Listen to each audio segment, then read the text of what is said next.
So in this next video, we get to talk about one of my favorite topics, man, volcanoes. Why? They could form anywhere.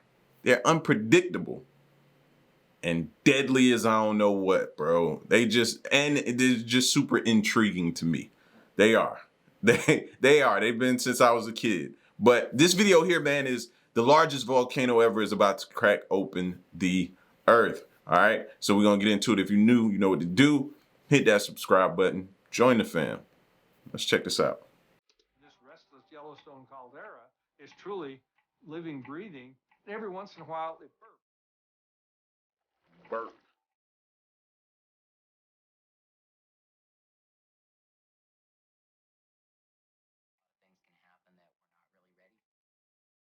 Yellowstone National Park has one of the most diverse collections of natural wonders in the United States. With its geothermal features, abundant animals, and more than 2 million acres of sprawling wilderness, Yellowstone is one of North America's greatest assets.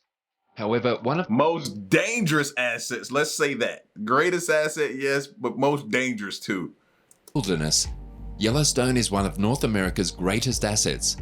However, one of the park's officials has cautioned that this wonderful area will soon become a hazard. What exactly is going on in Yellowstone? What sort of warning have authorities issued regarding Yellowstone? In today's video, we bring you an announcement made by Yellowstone National Park officials on an impending natural disaster. Look at that lava. John Coulter, a veteran of the Lewis and Clark expedition, was the first American to visit the Yellowstone area.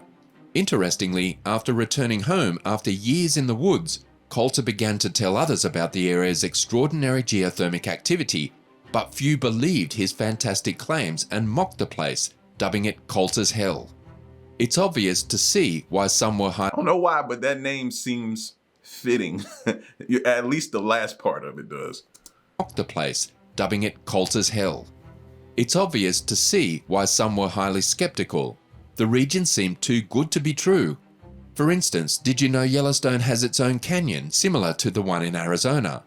The Grand Canyon of Yellowstone, as it is officially named, was formed by erosion from the Yellowstone River. It is over 1,000 feet deep, 1,500 to 4,000 feet wide, and around 20 miles long. Wow. Indeed, the view of the canyon from the highest point in Yellowstone is one of the most stunning in the park. However, this is only the tip of the iceberg. Yellowstone is an extremely diversified terrain. It contains around half of all the hydrothermal features on the planet. The national park has about 10,000 hydrothermal phenomena, including hot springs, mud pots, fumaroles, travertine terraces, and of course, geysers. The beautiful hues of these bodies of water are due to bacteria called thermophiles, which love heat and dwell inside them. Yellowstone National Park is 3,472 square miles in size and is located in the northwest part of the United States. Yellowstone National Park is located in 3 states, despite the fact that its official location is in Wyoming. The majority of Yellowstone, or 96%, is in Wyoming. A minor piece of the park, or 3%, is in Montana, and a tiny section of the park, or 1%, is in Idaho. Yellowstone is rich and has provided for years. For example, Obsidian Cliff is a large outcrop of dark volcanic rock located on the route between the Norris Geyser Basin and Mammoth Hot Springs. This location has been restricted to the public in order to avoid theft, although it was a significant location for the ancient inhabitants, with the most important source of high-grade obsidian in North America, a type of volcanic glass formed by the quick cooling of lava that gives the sharpest edge of any natural substance on Earth, 10 times sharper than a razor blade. Native Americans utilized it to craft knives, scraping tools, spear projectile points, lateral darts, and arrowheads after the discovery of the bow and arrow 1,500 years ago. Things constructed from the Yellowstone Obsidian Quarry have been unearthed all across the Rockies and the Great Plains in Alberta, and also as far east as Wisconsin, Michigan, and Ontario. How is it something so deadly can create something so majestic, bro? Look at that. Like, that deserves to be in a museum if it's not already there. Like, that's incredible. Alberta, and also as far east as Wisconsin, Michigan, and Ontario. Surprisingly, when Yellowstone National Park was established and passed into law, many congressmen backed it because they believed the harsh and isolated region had little economic benefit. However, the establishment of the national park has proven to be a watershed moment in how the United States manages its wildlife.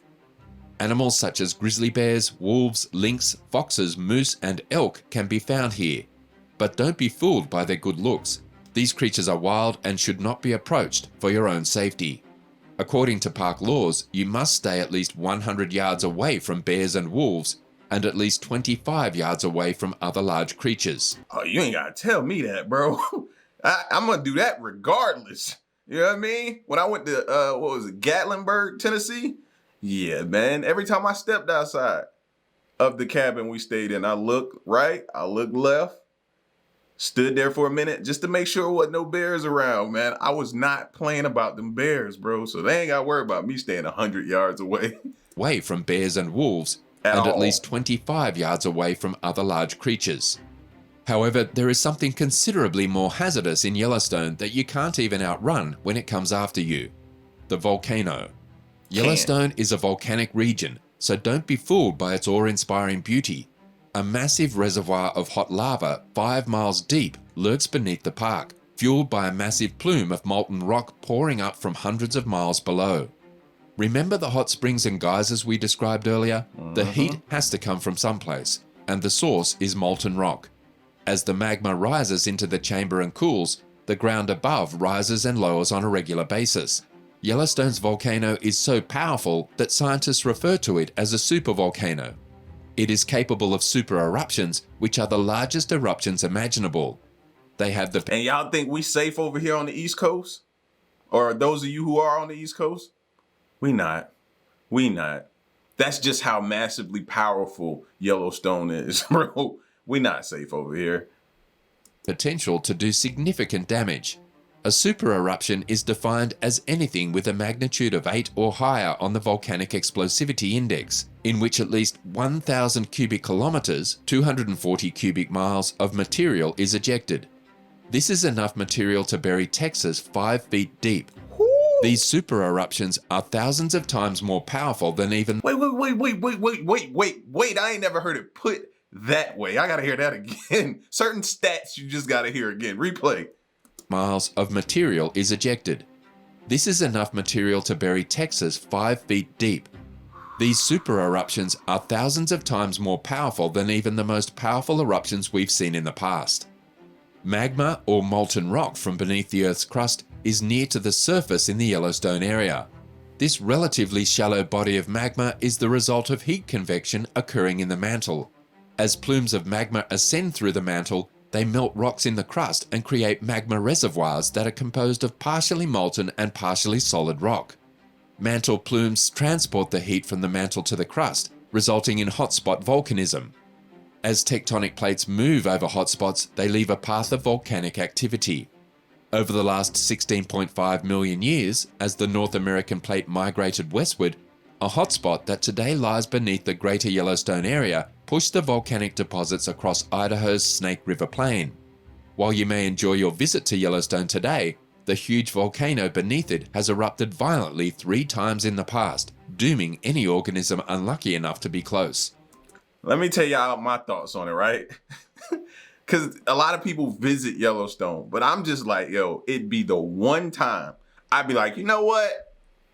It ain't done nothing. I'ma just go out there, man, sightsee, see the beautiful scenery, all that good stuff. Soon as I get there, we're getting some seismic activity. Oh, something's not right. Oh, this may be a magnitude 8.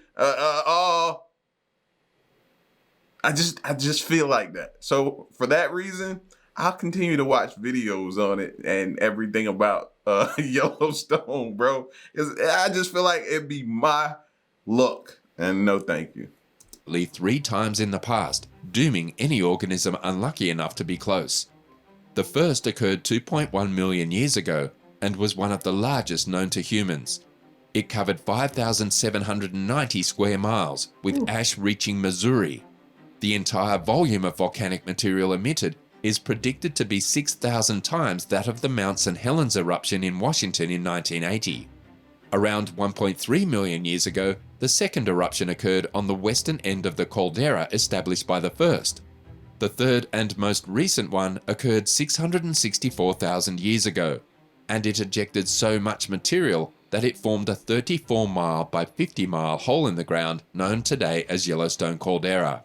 Basically saying we're due, huh? That's what I think he's getting at. He's basically pointing at that, it's been a while. While Yellowstone has stopped producing super eruptions, it continues to produce lesser ones. Approximately 80 of these have been documented. Wow. About 174,000 years ago, one of these relatively minor eruptions formed what is now Yellowstone Lake's west thumb.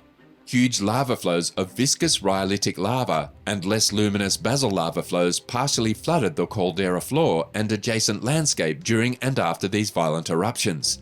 The youngest of these lava flows is the 70,000-year-old pitchstone rhyolite flow in Yellowstone National Park's southwest corner. Even if there is no apparent activity from Yellowstone right now, the volcano is still active and doing its thing in the shadows. Pressure from the shallow magma bodies resurrected two domes within the Yellowstone caldera. As a result, magma might be 3 to 8 miles beneath Sour Creek Dome and 8 to 12 miles beneath Mallard Lake Dome. Both domes expand and deflate as the volume of magma or hydrothermal fluids beneath them increases and lowers. The entire caldera floor rises or falls, but not as much as the two domes. Net inflation over the last century has forced the caldera floor to lean southward. As a result, the southern shores of Yellowstone Lake have receded, and the trees there now stand in water. Another effect is that the lake's north end has risen to provide a sandy beach near Fishing Bridge. We've recently been able to keep track of Yellowstone volcano's actions thanks to scientific monitoring. In Pelican Valley, for example, researchers have detected significant ground deformation along the principal axis of the caldera between the popular Old Faithful and White Lake. In 1975, they began monitoring probable ground deformation using vertical motion assessments of ground benchmarks. The scans discovered an exceptional rise of the whole caldera by more than a meter in just 10 years. However, additional GPS readings revealed that the caldera experienced subsidence or sinking until 2005, when it reverted to extreme rising. The most significant vertical movement was observed at the White Lake GPS station on the caldera's eastern rim, where the total uplift from 2004 to 2010 was approximately 27 centimeters. The movement of deep hydrothermal fluids or molten rock into the shallow crust magma system at a depth of roughly 10 kilometers beneath the surface is thought to be the source of the uplift. Super eruptions have been observed at least 47 times throughout the planet's history. The most recent one occurred some 26,000 years ago in Lake Taupo, New Zealand. Another occurred during the Toba eruption 74,000 years ago, which caused a 10-year-long winter and nearly wiped off mankind. Yellowstone, on the other hand, has the distinction of hosting 3 of them, and Yellowstone can erupt at any... See that part right there? That's the part right there that's not good. See that right there? Yeah, that part right there is not good, man, because it'll get up in there in the atmosphere, block the sunlight, then our temperature drops, it gets cold, changes the conditions. Everything about this scene right here, this footage here, is bad. And on the other hand, has the distinction of hosting 3 of them, and Yellowstone can erupt at any time. Scientists have made attempts to forecast when volcanoes would erupt, but it is still possible for one to take everyone by surprise. So what happens when Yellowstone's supervolcano erupts a 4th time? Fortunately, the volcano will most certainly give warnings, and because it's a super eruption, the warnings will be more severe. The entire park will most certainly experience strong earthquake activity at first. Those earthquakes could take weeks or months to break apart the rocks above the magma before an eruption. Hopefully that gives everyone enough time to flee for their lives. Scientists anticipate that... Now that's the first time I've heard somebody say that, how much time we've actually had. And we watched a few of these videos. But to hear, weeks and months, that makes you feel just a little bit better. Not much, just a little bit better about the situation of trying to get people. Because I always wondered about the people who do the research that's there, the scientists and different ones that do the research and get the information to give to us. How are they going to get out of there in time if something should happen? But now to hear weeks and months, the signs that'll possibly present itself so they can get out. But yeah, what's the next plan after that? Where are we going? Where's everybody going? At least 230 cubic miles of material will be discharged. Everything in the path of the lava flow will be destroyed, and it might last weeks or even months. People in the park's local neighborhood will bear the brunt of the destruction caused by pouring lava. A considerably larger population, however, will be affected by something else: volcanic ash. In fact, volcanic ash will cause most of the damage, with around 1/3 of all materials from the supereruption ending up in the atmosphere. Volcanic ash is a dreadful mixture of broken rock and glass. It goes far because the enormous force of the eruption will propel it miles into the air and scatter it over the country. Using historical ash deposition and extensive modelling, some researchers predicted that a Yellowstone supereruption would create a massive deadly umbrella cloud that would spread in all directions.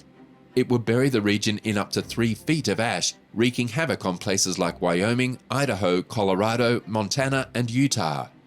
Residents in the Midwest will fare better, but they will receive a few inches of ash, while both coasts will receive much less.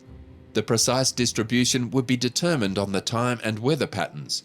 Volcanic ash is extremely destructive, capable of overwhelming and killing people, plants, and animals. A large amount of it will also crush structures, causing roofs to cave in and trap people within.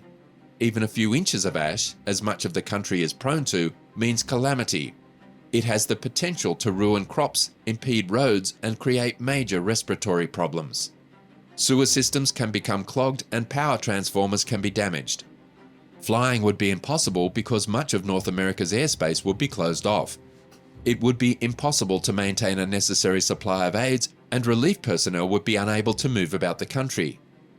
Intriguingly, a Yellowstone eruption will influence you wherever you are due to its effects on the global climate. Yep. The planet's temperature will Hence the reason why I say even us over here on the East Coast, we're not safe. drop. That may seem silly given that the volcano will blast hot materials into the air, which should enhance the temperature, but here's how it works. Volcanoes, you see, can spew sulfur aerosols into the atmosphere, which reflect sunlight and cool the environment. Yep. These particles will not survive long in the atmosphere, thus the effect will be temporary but dramatic.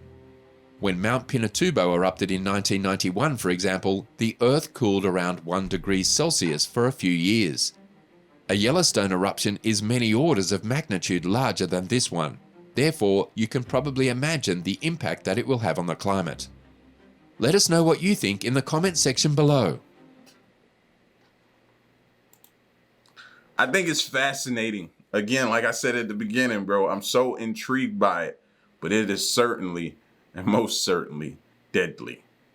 And just, you see, man, we're bracing ourselves for what could possibly happen with Yellowstone, man. Something so beautiful can turn into something so deadly. I think if you're not up on these volcanoes, man, and for some of us, we were so intrigued by the destruction they caused as a kid. But man, now to learn the inner workings of them and what type of danger we could be facing, bro, has me locked in on them. I want to know where they at, where they could form, which is anywhere. And yeah, even the ones underwater, intriguing. You know what I mean? I never thought about that when I was on a cruise ship before, that we could be just sailing over a volcano underwater and not even know it.